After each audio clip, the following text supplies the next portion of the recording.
Good afternoon and welcome to Wholesome Roots. Today we have a special video. This is a collaboration video with Frugal Family Food, and we are doing this month's theme of healthy meals.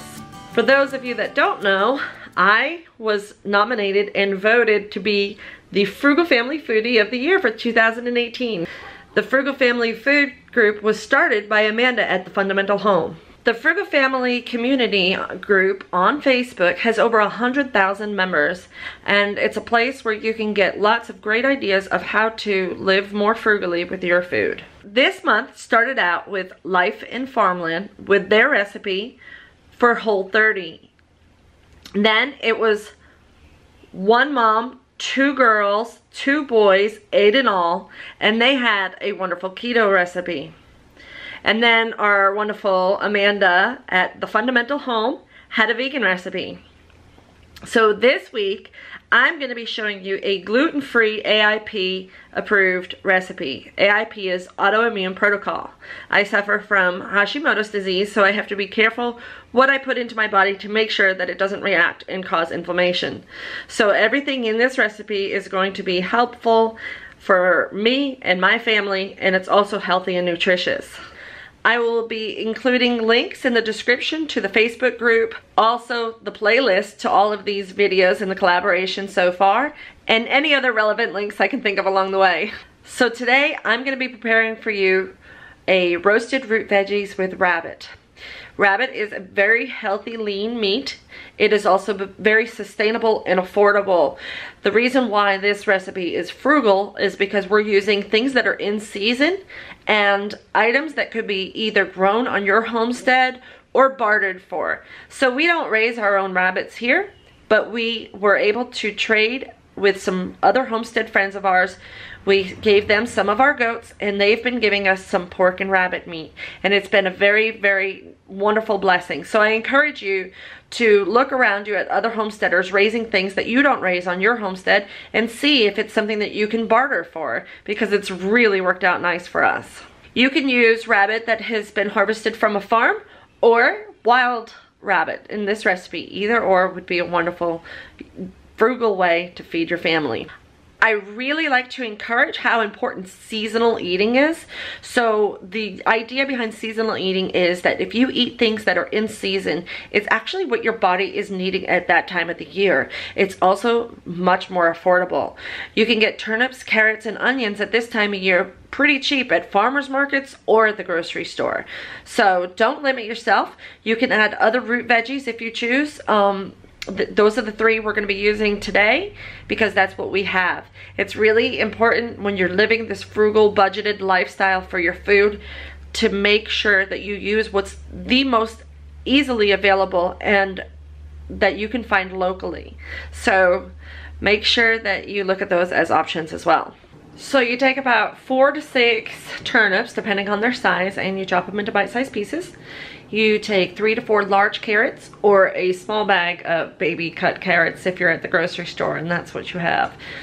And you take 2 sweet onions, 6 to 8 cloves of garlic chopped roughly, and that's pretty much the basis of this recipe. You're going to use salt and pepper and olive oil in addition, but those are the main star ingredients. Now, I highly encourage you, if you have not already begun gardening, to begin your garden now in the winter when you have a chance to plan what you're going to grow and how you're going to grow it, and begin gardening, because that is the most frugal way to supply your family with a fresh supply of vegetables. And the turnips, onions, garlic, and carrots are all really easy root crops that you can begin growing in the early spring. So make sure you check out my gardening series about how to start a garden for some great tips and suggestions on how to get you started. Alright, so let's get started.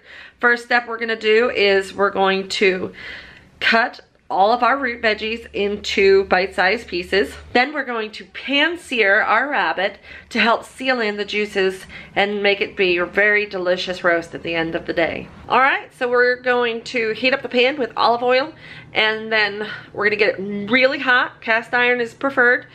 And we're going to put the whole rabbit on that hot oil and let it get a nice dark sear on one side, and then we're going to turn it over and get a dark sear on the other side as well.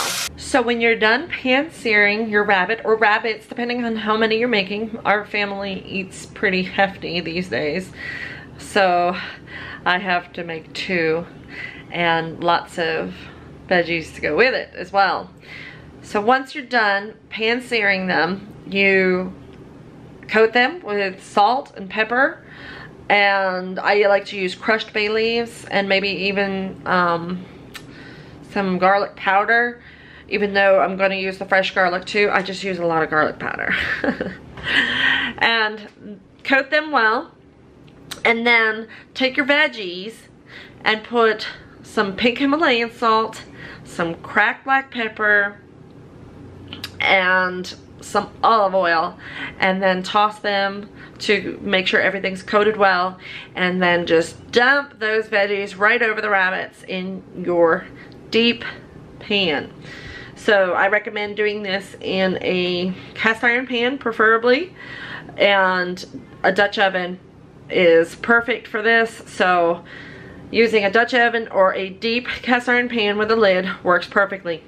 Once you have everything in the pan, you can put a lid on it. You're going to have your temperature on your oven set to 450 degrees, and you're going to put it in there for at least 30 minutes. It's most likely up to an hour for this to cook. So this is a good one to plan ahead early in the day, so that when you're really hungry in the evening, the smell has already filled your entire house with deliciousness. So another thing I wanted to address in this cooking video was something that I try to address and wish that more Food Network people would address. But that is that while I'm cooking and prepping my food, I keep a compost dish. So all of my trimmings from my turnips, onions, garlic, carrots, whatever it is that I'm cooking that's vegetables, gets put into this bowl. Now, sometimes I have 2 bowls because it's something my chickens really like, and I keep it separate from like onion peels that the chickens don't eat. But it's really important that you're not just throwing away this food into the garbage. A lot of people will actually save these things and put them in a freezer bag and use them to create a veggie stock at another point in time.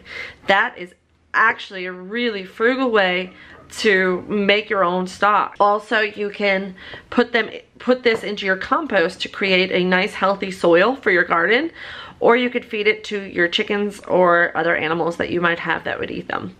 So I just want to make sure that I say my piece on the whole composting thing. Do not waste those food scraps that you're cutting off.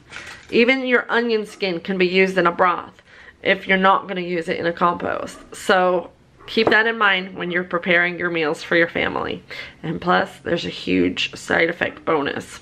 Your trash won't stink. Our trash has not stunk in years because we have been composting everything that comes out of our refrigerator goes into a compost. All right, this is just about done. This is 30 minutes on 450. I'm going to take the cover off, and I'm going to do another 15 minutes to get everything nice and browned on the outside. It smells like heaven in here. Ah, perfection. I think the family will be eating well tonight. What do you think? Remember, this recipe can be adapted. You can do this for chicken or other poultry as well. Now it's time to feed my family this wonderful, healthy, and frugal meal. I hope you found some things in this recipe that you would like to try in your own meal. Please like, share, comment down below, subscribe if you haven't already, and we'll see you next time on Wholesome Roots.